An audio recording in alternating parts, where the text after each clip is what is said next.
নমস্কার। আমি অনুপ কুমার সাউ আবারও আপনাদের সামনে হাজির।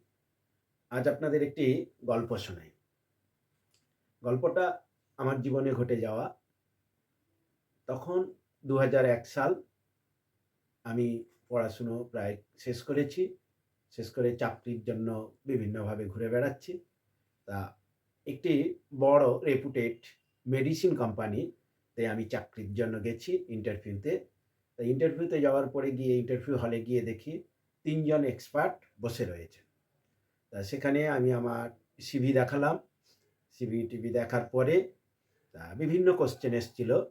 তা ৫ থেকে ৬ খানা কোয়েশ্চেন আমাকে করা হয়েছিল। যেটা গুরুত্বপূর্ণ কোয়েশ্চেন আমি সেটা নিয়ে আজকের আপনাদেরকে শোনাবো। তা মাঝখানে বসে থাকা এক্সপার্ট হঠাৎ আমায় একটি কোয়েশ্চেন করলো। বলল, "ধরুন আপনাকে ১০০ কোটি টাকা দিয়ে দেওয়া হলো। ২৪ ঘন্টার মধ্যে আপনাকে খরচ করতে হবে। কোনো রকম কোনো সম্পত্তি কেনা যাবে না, কোনো দান-ধ্যান করা যাবে না। এই ২৪ ঘন্টার মধ্যে আপনি ১০০ কোটি টাকা কিভাবে খরচ করবেন, এখন আপনাকে ৩০ মিনিট টাইম দেওয়া হলো, তা আপনি বর্ণনা করুন।" তা আমি কোয়েশ্চেনটা ১০০ কোটি টাকা কোয়েশ্চেন শুনে আমি পুরো হতভম্ব হয়ে গেছি। তা ০.৫ ঘন্টা আমি টাইম নিয়েছিলাম। নিয়ে আমি ২৭ কোটি টাকা খরচ করতে পেরেছিলাম।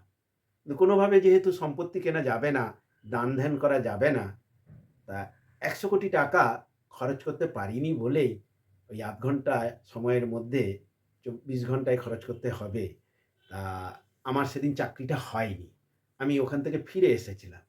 ফিরে এসে আর ওটা নিয়ে খুব একটা ভাবিনি। কারণ তার পরপর আমি শিক্ষকতার চাকরিটা পেয়ে যাই এবং শিক্ষকতার চাকরিটা পেয়ে আমি ওই যে মধ্যচিত্তে ছিলাম, আমি ভেবেছিলাম হয়তো আমার জীবনের সাকসেস হয়ে গেছে। কারণ মধ্যচিত্তে আমরা মধ্যবিত্তরা তো মধ্যচিত্তে থাকি। একটা ছোট প্রাইমারি স্কুলের চাকরি, একটি সুন্দরী বউ আর একটি স্কুটার। এই নিয়েই তো আমাদের সন্তুষ্টি। তা কোনোদিন ভাবিনি।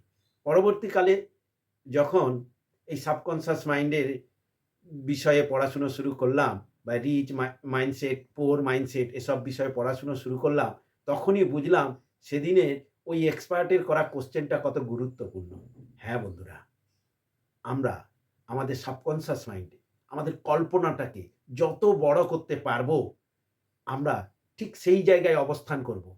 তাই সাফল্য চাইলে, অর্থনৈতিক স্বাধীনতা চাইলে, অর্থনৈতিক সুরক্ষা চাইলে আর সুখ নির্ভর করে প্রত্যেকটি মানুষের জীবনে অর্থনৈতিক সুরক্ষা এবং অর্থনৈতিক স্বাধীনতার উপর। আর তা চাইলে আপনাকে বড়, বড় কল্পনা করতে হবে।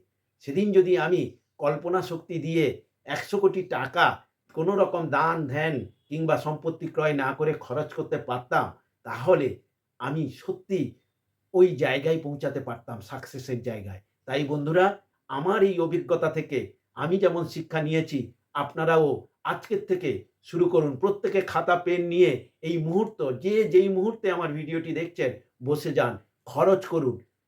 কল্পনা শক্তিতে কল্পনার চোখ দিয়ে খরচ করুন আর লিখে ফেলুন।